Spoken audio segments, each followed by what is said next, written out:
This video explains how salary sacrifice works when employees give up gross pay in return for a car or van benefit. It starts with who can use a scheme, including employed company directors, and who cannot sacrifice business profits. It then explains the income tax, national insurance, and optional remuneration rules. It works through an electric car example, setting a £6,000 sacrifice against a £2,000 car benefit. It shows how the savings change with the employee's tax rate, the employer's national insurance, and the vehicle chosen. It then covers high-emission cars and company vans, where the taxable amount is the higher of the salary given up or the normal benefit. Finally, it sets out the employment, contract, and total cost checks required before a scheme launches. Salary sacrifice allows an employee to give up part of their contractual gross salary in return for a non-cash benefit, such as a car or van. It can be tax efficient, particularly for electric and low-emission cars, but not every vehicle receives the same treatment.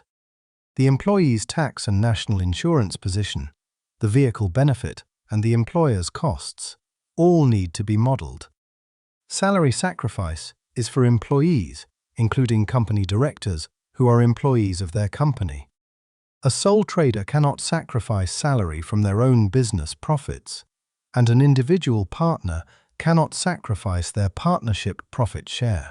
A sole trader or partnership can, however, operate a properly structured scheme for genuine employees. When contractual cash salary falls, income tax and employee national insurance can also fall.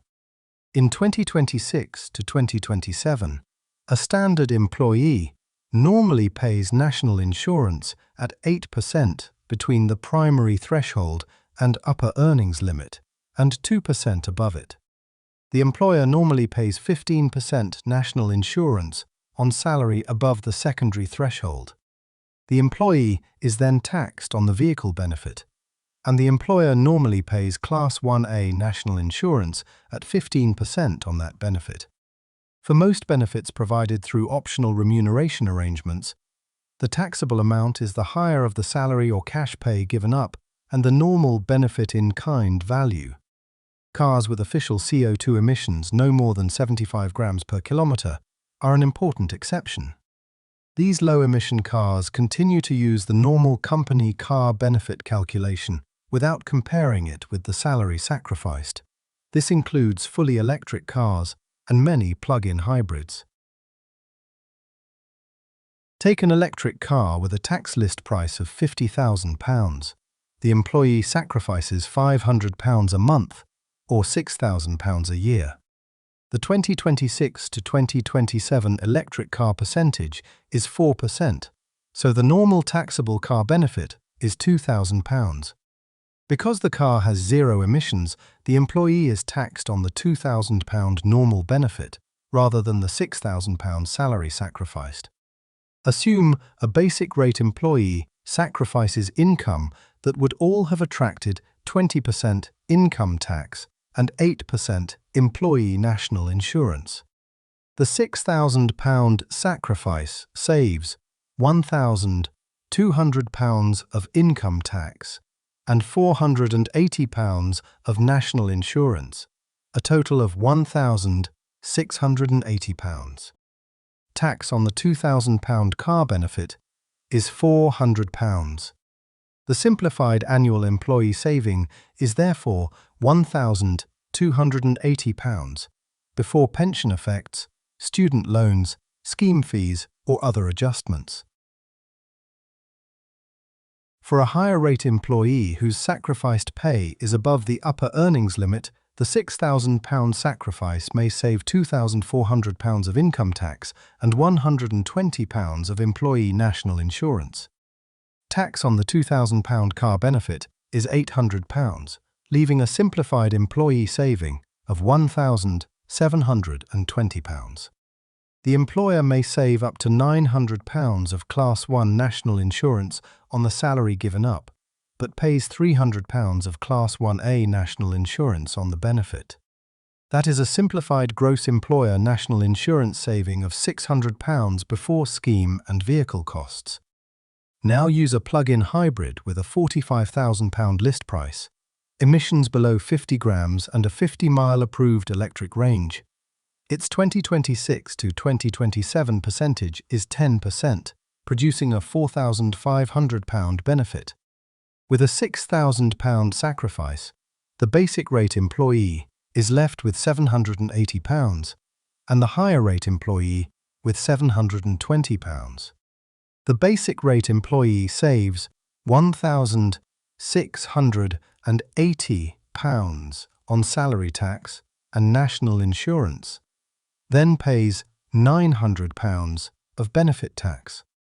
The higher rate employee saves £2,520, then pays £1,800. These are simplified illustrations only. Consider a petrol car with a £40,000 list price and emissions of 130 grams per kilometre. Its normal 2026 to 2027 benefit is £12,800. Because the emissions exceed 75 grams, the optional remuneration higher of rule applies. If the employee gives up £6,000, the salary foregone is compared with the normal benefit.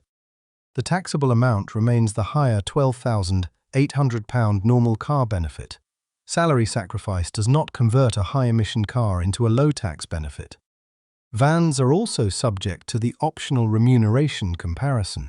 If an employee sacrifices £6,000 for an emissions-capable van with a normal private use benefit of £4,170, the salary foregone is higher, so the reportable amount is £6,000.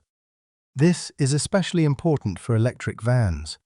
The normal zero-emission van benefit is nil, but under salary sacrifice, the salary foregone can become taxable.